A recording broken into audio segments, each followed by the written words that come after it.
ಪ್ರಿಯ ವೀಕ್ಷಕರೇ ನಮಸ್ಕಾರ. ನಮ್ಮ ಹಳ್ಳಿ ಸುದ್ದಿ ಯೂಟ್ಯೂಬ್ ಚಾನಲ್ಗೆ ಸ್ವಾಗತ.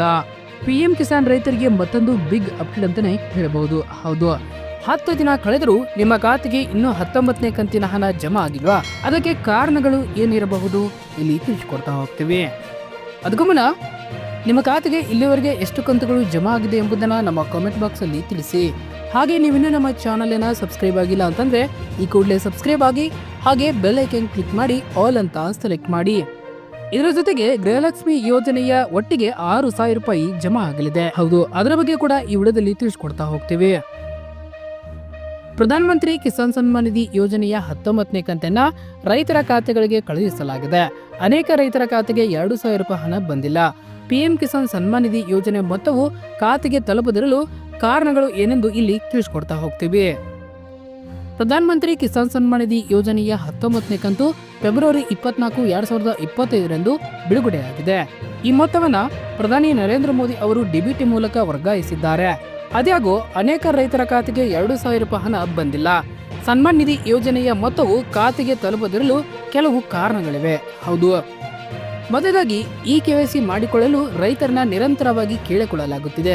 ಇದಾದ ನಂತರವೂ ಕೂಡ ನೀವು ಈ KYC ಮಾಡದಿದ್ದರೆ ನಿಮ್ಮ ಹೆಸರನ್ನ ಫಲಾನುಭವಿ ಪಟ್ಟಿಯಿಂದ ತೆಗೆದುಹಾಕಲಾಗುತ್ತದೆ. ಇನ್ನು ಎರಡನೇದಾಗಿ ಭೂ ದಾಖಲೆಗಳ ಪರಿಶೀಲನೆಯ ಸಮಯದಲ್ಲಿ ಭೂ ದಾಖಲೆಗಳು ತಪ್ಪಾಗಿರುವುದು ಕಂಡು ಬಂದರೆ ನಿಮ್ಮನ್ನ ವಂಚಿತಗೊಳಿಸಬಹುದು. ಇನ್ನು ಮೂರನೇದಾಗಿ ಅರ್ಜಿ ಸಲ್ಲಿಸುವ ಸಮಯದಲ್ಲಿ ಆಧಾರ್ ಸಂಖ್ಯೆ ಅಥವಾ ಬ್ಯಾಂಕ್ ಖಾತೆ ಸಂಖ್ಯೆಯನ್ನ ತಪ್ಪಾಗಿ ಭರ್ತಿ ಮಾಡಿದ್ದರೂ ಈ ಖಾತೆಗೆ ನಿಮಗೆ 2,000 ರೂಪಾಯಿ ಜಮಾ ಆಗುವುದಿಲ್ಲ. ಇಷ್ಟೆಲ್ಲ ಕಾರಣಗಳು ನೀವು ಸರಿ ಮಾಡಿದ್ರೆ ಮಾತ್ರ ನಿಮಗೆ ಮುಂದಿನ ಕಂತು ಜಮಾ ಆಗುತ್ತದೆ. ಇಲ್ಲಾಂದ್ರೆ PM ಕಿಸಾನ್ ಸನ್ಮಾನ್ ನಿಧಿ ಯೋಜನೆ ಯಾವುದೇ ಕಂತುಗಳು ಕೂಡ ನಿಮ್ಮ ಖಾತೆಗೆ ಜಮಾ ಆಗುವುದಿಲ್ಲ. ಏನು ಫಲಾನುಭವಿಗಳ ಪಟ್ಟಿಯಲ್ಲಿ ನಿಮ್ಮ ಹೆಸರನ್ನ ಇದೆಯಾ ಇಲ್ವಾ ಒಂದ್ಸಾರಿ ಚೆಕ್ ಮಾಡಿಕೊಳ್ಳಿ. ಹೌದು, ಅದನ್ನ ಚೆಕ್ ಮಾಡಿಕೊಳ್ಳುವುದು ಹೇಗೆ ಇಲ್ಲಿ ತಿಳಿದುಕೊಳ್ಳಿ. PM ಕಿಸಾನ್ ಯೋಜನೆಯ ಅಧಿಕೃತ ವೆಬ್ಸೈಟ್ಗೆ ಭೇಟಿ ನೀಡಬೇಕು. ನಂತರ ಮುಖಪುಟದ ಬಲಭಾಗದಲ್ಲಿರುವ ರೈತರ ಕಾರ್ನರ್ ವಿಭಾಗದ ಮೇಲೆ ಕ್ಲಿಕ್ ಮಾಡಬೇಕು. ನಂತರ ರೈತ ಕಾರ್ನರ್ ವಿಭಾಗದಲ್ಲಿ ಫಲಾನುಭವಿಗಳ ಸ್ಥಿತಿ ಆಯ್ಕೆ ಮೇಲೆ ಕ್ಲಿಕ್ ಮಾಡಬೇಕು. ಈಗ ನಿಮ್ಮ ರಾಜ್ಯ, ಜಿಲ್ಲೆ ಮತ್ತು ಗ್ರಾಮ ಸೇರಿದಂತೆ ಇತರ ಮಾಹಿತಿಯನ್ನ ನಮೂದಿಸಬೇಕಾಗುತ್ತದೆ. ನಂತರ ವಿವರಗಳನ್ನು ಪಡೆಯಲು ವಿವರಗಳನ್ನು ಭರ್ತಿ ಮಾಡಿದ ನಂತರ ವರದಿ ಪಡೆಯಿರಿ ಮೇಲೆ ಕ್ಲಿಕ್ ಮಾಡಬೇಕು. ಆಗ ನಿಮ್ಮ ಮುಂದೆ ಒಂದು ಪಟ್ಟಿ ಕಾಣಿಸುತ್ತದೆ. ಅದರಲ್ಲಿ ನೀವು ನಿಮ್ಮ ಹೆಸರನ್ನ ಪರಿಶೀಲಿಸಬಹುದು. ಹೆಸರು ಇಲ್ಲದಿದ್ರೆ ನೀವು ರೈತ ಕಾರ್ಯ ವಿಭಾಗಕ್ಕೆ ಹೋಗಿ ಇತರ ವಿವರಗಳನ್ನ ನಮೂದಿಸಬಹುದು. ಹೌದು, ಎಲ್ಲವೂ ಸರಿಯಾಗಿದ್ದರೂ 19ನೇ ಕಂತು ನಿಮ್ಮ ಖಾತೆಗೆ ಬಂದಿಲ್ಲದಿದ್ದರೆ ಕೃಷಿ ಇಲಾಖೆಗೆ ಹೋಗಿ ನೀವು ಸಂಪರ್ಕಿಸಬಹುದು. 19ನೇ ಕಂತಿನ ಬಗ್ಗೆ ಅಧಿಕೃತ ಇಮೇಲ್ ID ನಮ್ಮ ಸ್ಕ್ರೀನ್ ಮೇಲೆ ಕಾಣ್ತಾ ಇರುವ ಹಾಗೆ ಅಲ್ಲಿ ನೀವು ಸಂಪರ್ಕಿಸಬಹುದು.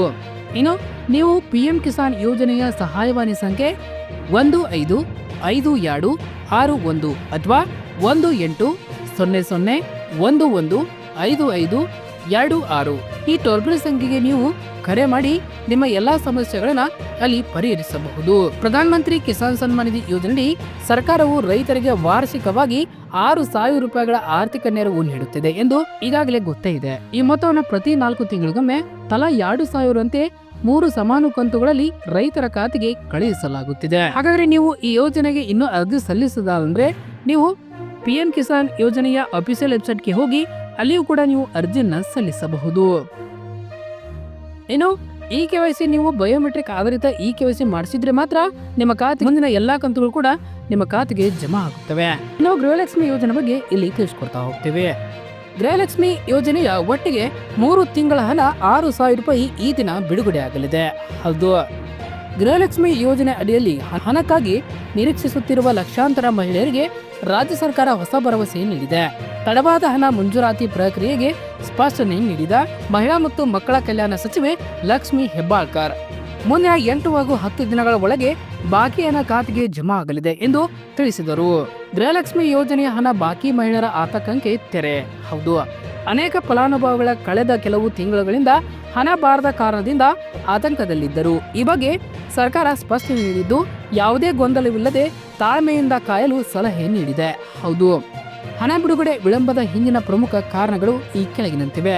ಹೌದು, ಮೊದಲಾಗಿ ಸಚಿವೆ ಲಕ್ಷ್ಮಿ ಹೆಬ್ಬಾಳ್ಕರ್ ಅವರ ಕಾರು ಅಪಘಾತ. ಹೌದು, ಅವರ ಆರೋಗ್ಯ ಸಮಸ್ಯೆಯಿಂದಾಗಿ ಹಣಕಾಸು ಇಲಾಖೆಯ ಪ್ರಕ್ರಿಯೆ ಸ್ವಲ್ಪ ನಿಧಾನಗೊಂಡಿದೆ.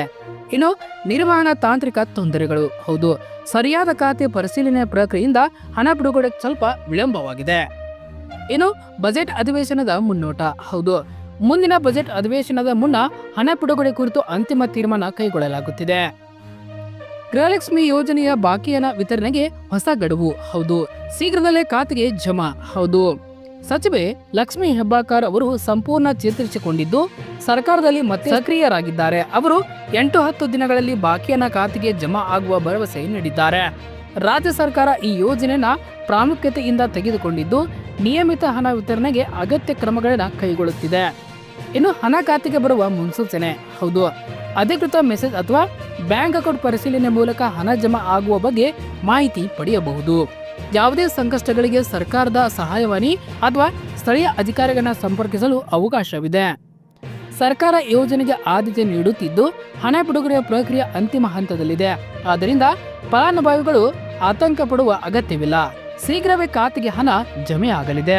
ಈ ಪಟ್ಟಿಯಲ್ಲಿ ಇರೋರಿಗೆ ಒಟ್ಟಿಗೆ ಜಮಾ ಆಗಲಿದೆ. ಹೌದು, ಫೆಬ್ರವರಿ 21ರಂದು ವಿಶೇಷವಾಗಿ ಮಾತನಾಡಿದಂತ ಮಹಿಳಾ ಮತ್ತು ಮಕ್ಕಳ ಅಭಿವೃದ್ಧಿ ಇಲಾಖೆ ಸಚಿವರಾದ ಲಕ್ಷ್ಮೀ ಹೆಬ್ಬಾಳ್ಕರ್ ಅವರು ಇನ್ನೊಂದು ವಾರದಲ್ಲೇ ಗೃಹಲಕ್ಷ್ಮಿ ಯೋಜನೆಯ ಫಲಾನುಭವಿಗಳ ಖಾತೆಗೆ ಹಣ ಸಂದಾಯವಾಗಲಿದೆ ಹಾಗೂ ತಾಲೂಕು ಪಂಚಾಯಿತಿ ಮುಖಾಂತರ ಫಲಾನುಭವಿಗಳ ಬ್ಯಾಂಕ್ ಖಾತೆಗೆ ಹಣ ಬಿಡುಗಡೆ ಮಾಡಲಾಗುವುದು ಎಂದು ಅವರು ತಿಳಿಸಿದ್ದಾರೆ. ಇದುವರೆಗೆ ಬೆಂಗಳೂರಿನ ಕೇಂದ್ರ ಕಚೇರಿ ಮೂಲಕ ಹಣ ಬಿಡುಗಡೆ ಮಾಡಲಾಗುತ್ತಿತ್ತು. ಇದನ್ನ ವಿಕೇಂದ್ರೀಕರಣ ಮಾಡುವ ನಿಟ್ಟಿನಲ್ಲಿ ತಾಲೂಕು ಪಂಚಾಯಿತಿ ಮೂಲಕ ಹಣ ಬಿಡುಗಡೆ ಮಾಡಿ ನಂತರ ನಮ್ಮ ಇಲಾಖೆಯ ಶಿಶು ಯೋಜನಾ ಅಭಿವೃದ್ಧಿ ಅಧಿಕಾರಿಗಳ ಖಾತೆಗೆ ಹಣವನ್ನ ವರ್ಗಾವಣೆ ಮಾಡಲಾಗುತ್ತಿದೆ. ಇನ್ನೊಂದು ವಾರದಲ್ಲಿ ಹಣ ಬಿಡುಗಡೆ ಮಾಡುವಂತೆ ಸೂಚನೆ ನೀಡಲಾಗಿದೆ. ಅದರಂತೆ ಇಂದು ಗೃಹಲಕ್ಷ್ಮಿ ಯೋಜನೆಯ ಫಲಾನುಭವಿಗಳಿಗೆ 4,000 ರೂಪಾಯಿ ಬಾಕಿ ಹಣವನ್ನ ಬ್ಯಾಂಕ್ ಖಾತೆಗೆ ಡಿಬಿಟಿ ಮೂಲಕ ವರ್ಗಾವಣೆ ಮಾಡಲಾಗಿದೆ. ಇಂದು ಅನೇಕ ಯಜಮಾನಿಯ ಮಹಿಳೆಯರ ಬ್ಯಾಂಕ್ ಖಾತೆಗೆ ಗೃಹಲಕ್ಷ್ಮಿ ಯೋಜನೆ ಹಣ ಜಮಾ ಆಗಿರುವುದಾಗಿ ತಿಳಿದು ಬಂದಿದೆ.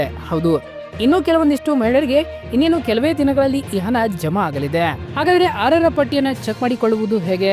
ಇಲ್ಲಿ ತಿಳಿದುಕೊಳ್ಳಿ. ಮೊದಲಾಗಿ ನಮ್ಮ ಡಿಸ್ಕ್ರಿಪ್ಷನ್ ಬಾಕ್ಸ್ ಅಲ್ಲಿ ಲಿಂಕ್ ಅನ್ನ ಕೊಟ್ಟಿರ್ತೇವೆ. ಆ ಲಿಂಕ್ ಮೇಲೆ ಕ್ಲಿಕ್ ಮಾಡಬೇಕು. ನಂತರ ಮುಖಪುಟದ ಎಡಭಾಗದಲ್ಲಿರುವ 3 ಗೆರೆಗಳ ಮೇಲೆ ಕ್ಲಿಕ್ ಮಾಡಬೇಕು. ನಂತರ ಕೆಳಗಡೆ ಈ ರೇಷನ್ ಕಾರ್ಡ್ ಮೇಲೆ ಕ್ಲಿಕ್ ಮಾಡಬೇಕು. ನಂತರ ಕೆಳಗಡೆ ಶೋ ವಿಲೇಜ್ ಲಿಸ್ಟ್ ಮೇಲೆ ಕ್ಲಿಕ್ ಮಾಡಬೇಕು. ನಂತರ ನಿಮ್ಮ ಜಿಲ್ಲೆ, ತಾಲೂಕು, ಗ್ರಾಮ ಹಾಗೂ ಗ್ರಾಮ ಪಂಚಾಯತಿನ ಸೆಲೆಕ್ಟ್ ಮಾಡಿ ಗೋ ಮೇಲೆ ಕ್ಲಿಕ್ ಮಾಡಬೇಕು. ನಂತರ ಈ ಕೆಳಗಿನ ಪಟ್ಟಿಯಲ್ಲಿರುವ ಅರ್ಹ ಗೃಹಿಣಿಯರಿಗೆ ಮಾತ್ರ ಗೃಹಲಕ್ಷ್ಮಿ ಯೋಜನೆಯ ಹಣ ಜಮಾ ಆಗಲಿದೆ. ಒಂದ್ಸಾರಿ ಈ ಪಟ್ಟಿಯಲ್ಲಿ ನಿಮ್ಮ ಹೆಸರನ್ನ ಚೆಕ್ ಮಾಡಿಕೊಳ್ಳಿ. ಈ ಪಟ್ಟಿಯಲ್ಲಿ ನಿಮ್ಮ ಹೆಸರು ಇಲ್ಲ ಅಂದ್ರೆ ನಿಮ್ಮ ಖಾತೆಗೆ ಗೃಹಲಕ್ಷ್ಮಿ ಯೋಜನೆ ಹಣ ಜಮಾ ಆಗುವುದಿಲ್ಲ. ಧನ್ಯವಾದಗಳು. ಇದೇ ರೀತಿ ಹೆಚ್ಚಿನ ಮಾಹಿತಿಗಾಗಿ ನಮ್ಮ ಹಳ್ಳಿ ಸುದ್ದಿ ಯೂಟ್ಯೂಬ್ ಚಾನೆಲ್ ಅನ್ನ ಸಬ್ಸ್ಕ್ರೈಬ್ ಆಗಿ. ಹಾಗೆ ನಮ್ಮ ವಾಹಿನಿ ಬಗ್ಗೆ ನಿಮ್ಮ ಅಭಿಪ್ರಾಯ ಏನಾದರೂ ಇದ್ರೆ ನಮ್ಮ ಕಾಮೆಂಟ್ ಬಾಕ್ಸ್ ಅಲ್ಲಿ ತಿಳಿಸಿ. ಧನ್ಯವಾದಗಳು.